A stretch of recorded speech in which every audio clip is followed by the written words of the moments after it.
How's it going, Chasers? I hope you're having a kick-ass week. I'm here with Matt from Dave and Goliath Brewing, and today we're talking about a whole lot of different setups that you can get into to start your all-grain brewing adventure. Everything from $100 through to, how much have you put into yours? 4 or 5 grand.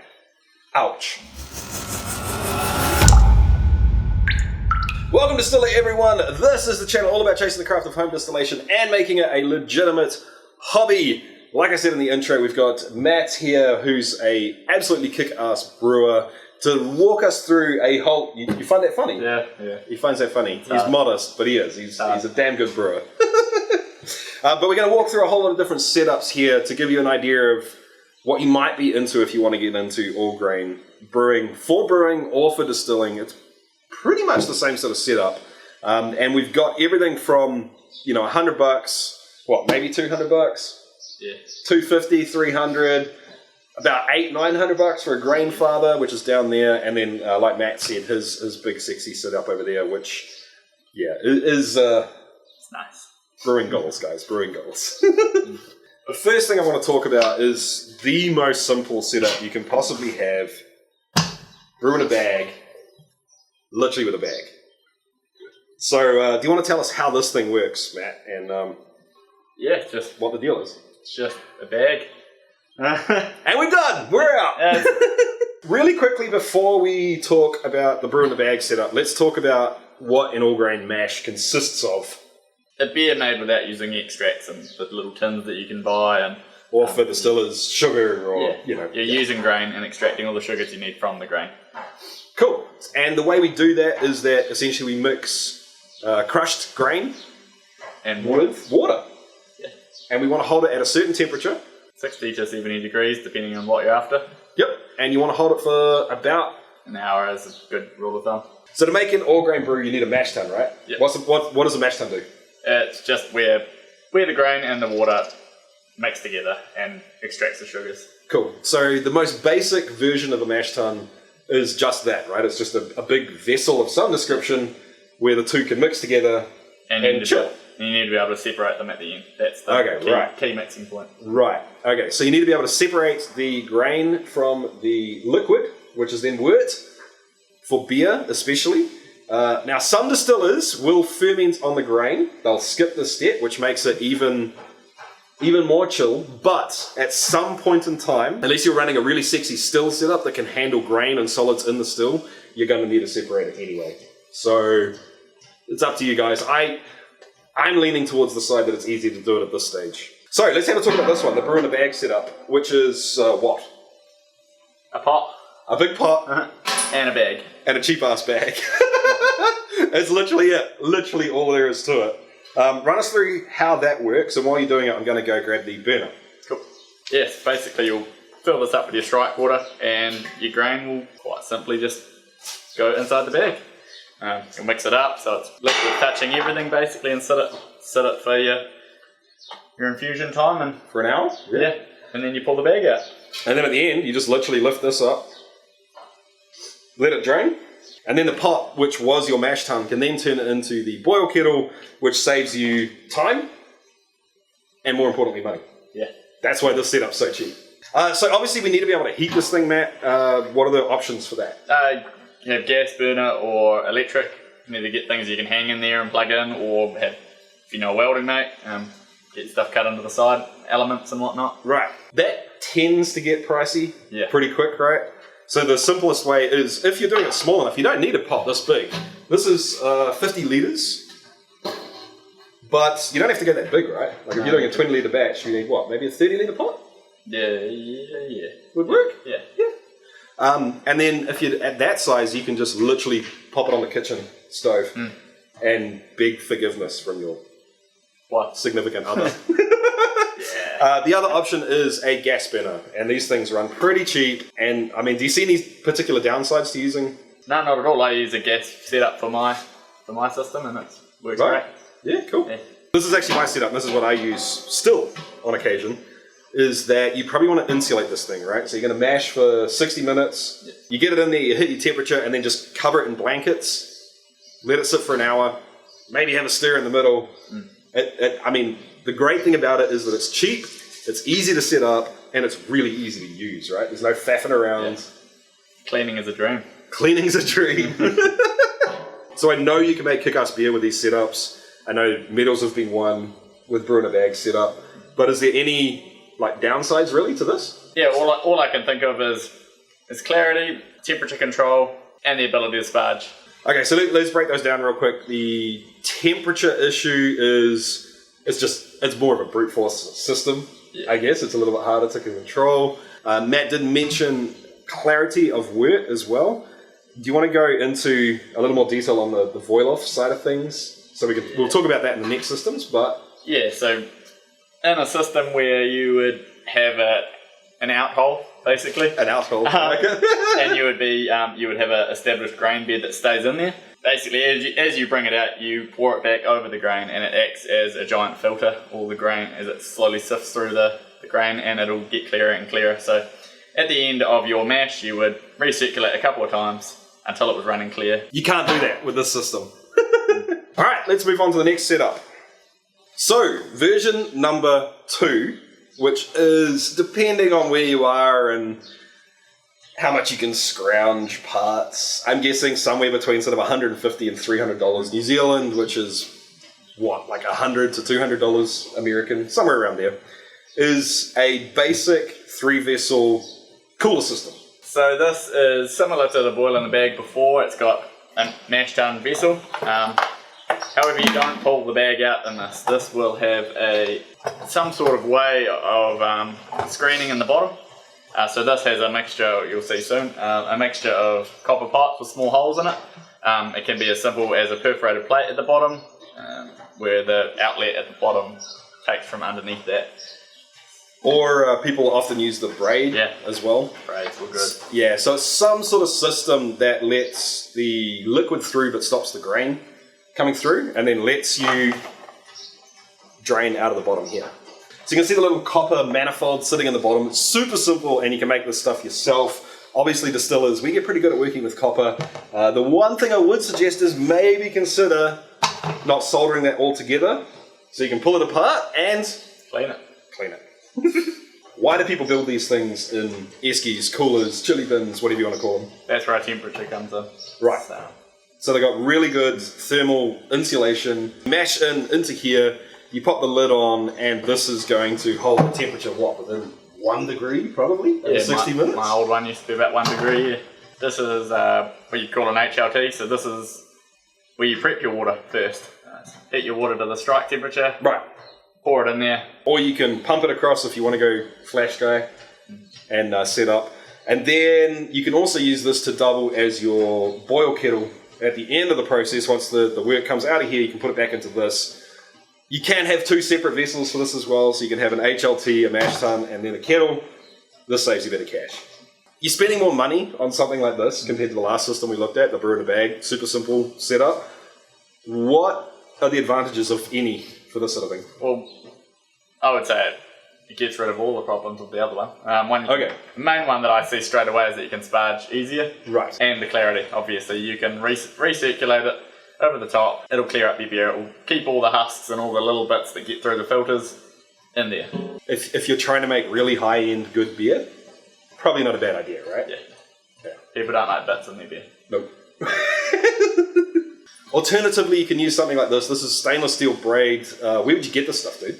It's just off your normal house tap fittings, basically. It's got a rubber insert in the middle. If you cut the 2 ends off, pull the rubber out, put some wire in there to hold its shape, and it becomes a sieve. Depending on where you live, this might be more expensive or cheaper than the last option we talked about. This is essentially a fancy built version of the brew in a bag system. This model specifically came from Claw Hammer Supply in America. I'll pop links for all of this stuff down below so you can try and find it.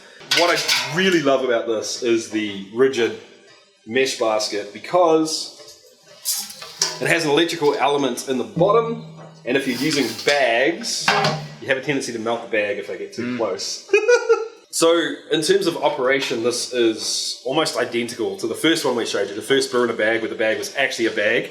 In this version, you have this instead of a bag. I think there are a few advantages to getting something that's a commercial option like this? There's outlets, so you can feed back onto the top, you can get your sparging done, you can get your wall off, which is the recirculating to clear it up. It's got temperature readouts on it. The ability to heat it up, basically. The other one, your bag's often sitting on the bottom. You don't really want to heat that up.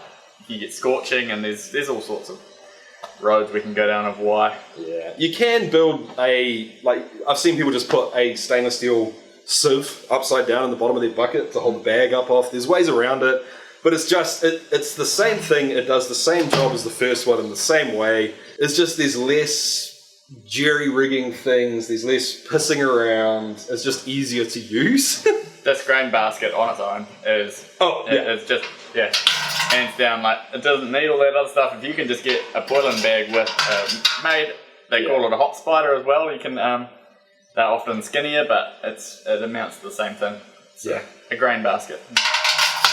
This is what I'm using most of the time now when I'm making something where I want to separate the grain from the wort, and I love it. It's great to use. Clawhammer do make temperature controlled units that'll hit your mash temperatures for you and stuff like that. This one's not. This one's purely manual, so I just have an up down button, hotter or colder, totally manual, but it's a pretty solid solution. Next up, we have the Grainfather, and I know Matt knows all about this one because he used to use one of these, right, dude? I did. Got a future sponsorship. This is amazing. Basically, this is another boil in a bag system. Right, another one. Yet again. This is a grain basket, which comes out. It's hard to do at this height, but this has a perforated plate. And the advantages of this setup is that you can actually get a better, like a more true boil off than the basket we showed you before, right? Because the liquid can just leak out the top, out the side. Yeah. This actually forces the liquid to come down through to the bottom. The big advantage of this is that it's automated. Sort of. So it's got an outlet on the bottom, pumps, it's got an outlet on the top. It's got a recirculation system set up. It's not true automation, but it's automating your temperature control, which is good. It's got a little probe down the bottom, and that feeds into the elements which are built into the base. It's got a little pump which recirculates, brings the wort back over top of the grain bed, which then gets forced down through the grain basket to overall increase your clarity and efficiency of your extraction. So this thing is constantly sucking wort out of the bottom, pumping it back into the top, and then assessing with the thermocouple the temperature and adjusting it based on what you've got it set to. So pretty obvious, right? Like if you've got it set it to 64 and it's actually at 62, then it's going to turn the elements back on. It's going to babysit your mash for you, right? Yeah. I used it for ages and I loved it. It was great. Yeah. And you made some kick-ass beer on it. It's gotten better since then. They've upgraded the, this is the first generation, I believe, one of the first. Right. They've upgraded the controllers, so they've got full Bluetooth and more. I think they use PID controllers now instead of just a dumb on-off sort of switch. Yeah. Yeah, they're a little bit smarter, but I used one of the first generation ones and it was awesome. You may see that the owner of this unit has put a cheap yoga mat around it. Cheap, not as in a bad cheap. No. It's very well thought of. Let's use an $8 yoga mat. He's done an awesome job of it too. And the reason is these things are, I wouldn't say totally underpowered, but they push it sometimes. It can be hard to get a full boil in cold temperature, right? The American versions especially, on 110 volt, right. I've seen on the forums that they struggle quite a lot over there. I actually didn't have too many issues. I often brewed inside though, so that's the other good thing is it's a standalone system. I brewed in the kitchen, under the range hood, pulled out the oven and it was great. Yeah, yeah. It's got a insulated base, so you can just literally pop it on the floor in the kitchen. There's no fire. There's no crazy things going on. So you can just, it's a standalone, ready to use unit, which is quite attractive for some people. So you might be able to pick a second-hand first gen one of these up for, I don't know, $700, $800, somewhere around that, New Zealand dollars. And then I think the base model, the new one now starts at about $850, $900, all the way up to, I think it's almost $2,000, isn't it, for the full setup? Yeah, they get flash. They get flash. Like Matt said, you can have the Bluetooth option, so you can be sitting and chilling somewhere with your phone, having a sandwich. Sandwich, sure. We're getting hungry. We've got sandwiches on the brain. And this thing will send you updates and tell you what's going on with the system. That was the only downside I found with it, was the capacity. You're limited to roughly 23 litre batches, which is fine if you're doing a keg, but not if you're trying to brew some high gravity beers. They have just released, without trying to promote them as a product, they have just released a 70 litre version, which I haven't seen or played with or anything, but hashtag sponsorship. That can be important for the distillers out there. If you're trying to fill a 50 litre keg pot or something like that, just be aware you'd have to run 2, maybe even 3 of these, especially with the higher grain bills. Another good advantage for these, especially for a lot of you guys, is that they make a pot still attachment for the top. It's a copper dome. Probably know exactly what I'm talking about, because you guys do this all the time. But and they get a lot of flack for being crappy, and there's a few issues with them. This is another episode entirely. But my thinking is that something like this, or the T500, they're pretty similar, with a few small modifications can actually be pretty capable little units. Finally, we've got this monster of a freaking setup here. Biggest batch I've turned out is 74 litres. 74 litres, and I imagine that's at about 5%. 1040, 1050, somewhere around there. Yeah, 1050. Okay, cool. Yeah. So for us distillers, this is pretty much a 50 litre. Like if you're aiming for 1080, you get 50 litres out of it. Sorry, I always do this. I take 1.1. 1.1. Yeah. So we're aiming for 1.1, and it's a 45 litre batch. So okay, there we go. Cool. So we've got 3 vessels. 1, 2, 3 vessels. Tell us what they do, dude. This is, they call it the HLT. A glorified hot water cylinder. It prepares all your water for the day at the temperature you want it at. It's a big holding vessel. HLT stands for hot liquor ton. Hot liquor tank? Tank? I don't understand why they talk about water as liquor. I don't know why. Because bizarre. it might be an American thing, you might know. I don't know. So a glorified hot water cylinder that basically lets us save time by not having to heat water elsewhere. Yep. Cool. We've got the mash tun, which you should be familiar with now. This one is slightly different in the sense it's got a pressed perforated plate in the bottom of it, and we've got our outlet which takes it from beneath that perforated plate, which allows the grain to sit on top while you're pulling out just wort and recirculating that through. Big problem with a system this size is that suddenly you can't just pick things up and tip them. You can't just scoop things out with a jug. So you're using a pump, right? Yeah. Probably oversized pump for the system. I needed a better sized pump, and I wanted a reliable pump as well. So basically you have to pump everywhere for everything. I also have a small AliExpress pump, which, which is really, really good. It's actually worth its weight in gold in here. It moves water very well and costs $20. Cool. As opposed to $200. Yeah, nice. And you've plumbed everything with tri-clamps. Yeah. Ferrules and tri-clamps. All AliExpress fittings? Yeah. Yep. And that just means that you can decide where to send things from, to, through the pump, not through the pump, whatever you want to do, right? Yep. Cool. All right, so what's this one down the end? Next one's just it's just a pot. It's the kettle. Right. So it's the most basic of it. There's nothing inside it. There's just an outlet and a small hole, which didn't really need it for a thermo well, for putting a temperature probe if I wanted inside it. That was more for future proofing if I did make it electric later on, but it's on a gas burner. So what's this little guy here? This is the point of difference, I would say. This is called a HERMS. In layman's terms, it's a heat exchanger. So basically, the wort gets pumped out of the mash tun, comes through the copper coil, which exchanges heat, comes back over the top, but there's a small temperature probe and the feeding back into it.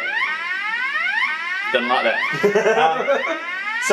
So it's basically, it's going to pick up when there's a temperature change, and it's going to power or not power the HERMS unit. So it's super similar to the Grainfather in that it's constantly drawing wort off the bottom of the system, pumping it back into the top of the system.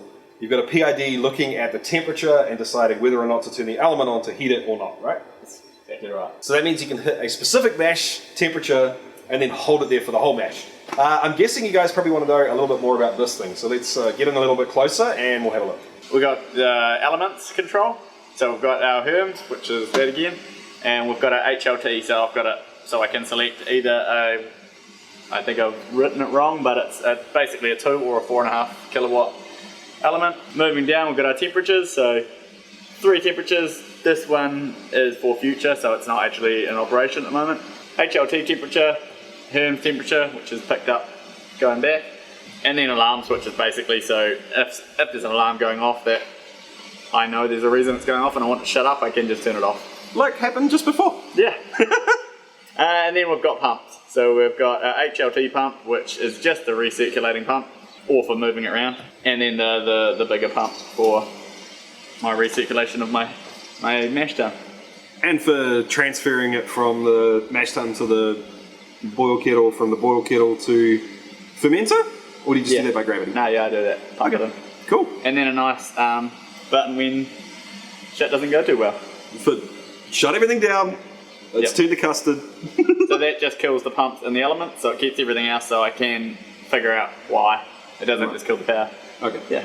Alright dude, so obviously this thing is going to cost way more than any of the other setups.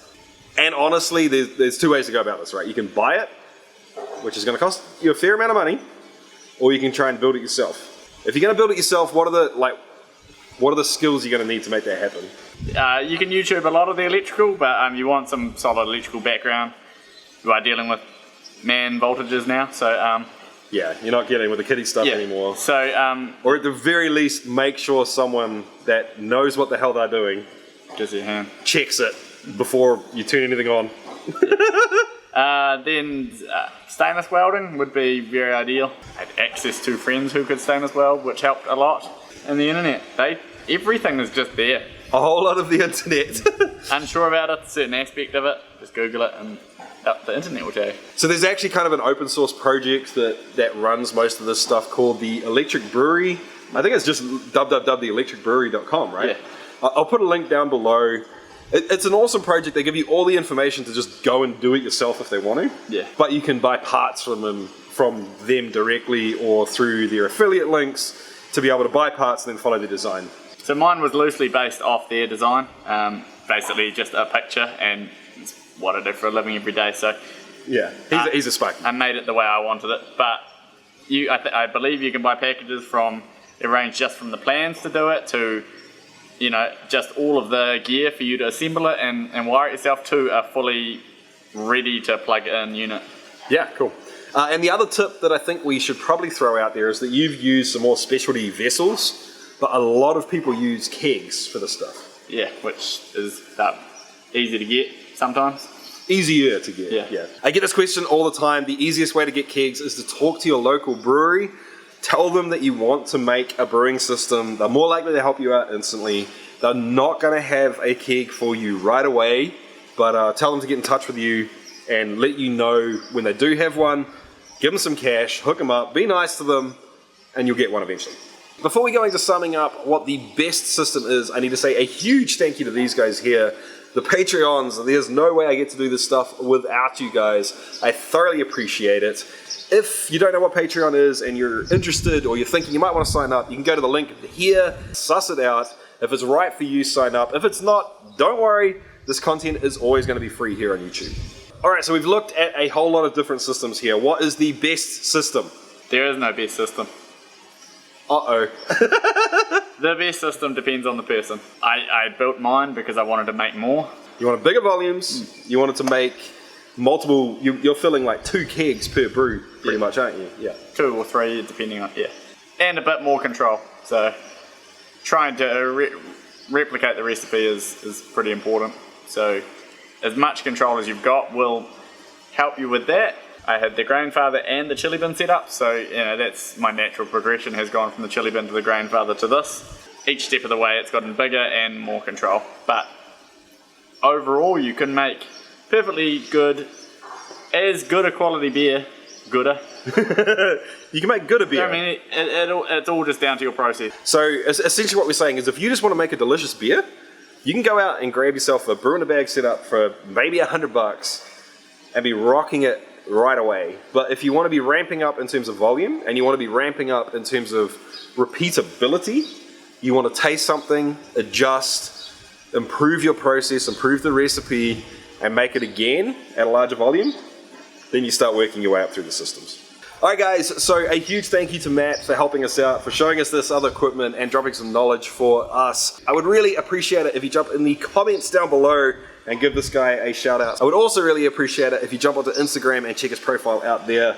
Lots of brewing stuff, obviously, and Getting bigger. yeah, and as things ramp up, that'll be the place to sort of figure out what this guy's doing when he starts going commercial or whatever. Anyway, I've had a blast. Thanks a bunch, Matt. I hope you guys enjoyed it as well. If you did enjoy it, make sure you give it a thumbs up. Make sure you subscribe down below. Anyway, guys, thanks a bunch. Thanks, Matt. I'll catch you next time, guys. Keep on chasing the craft. Cheers, See ya. guys.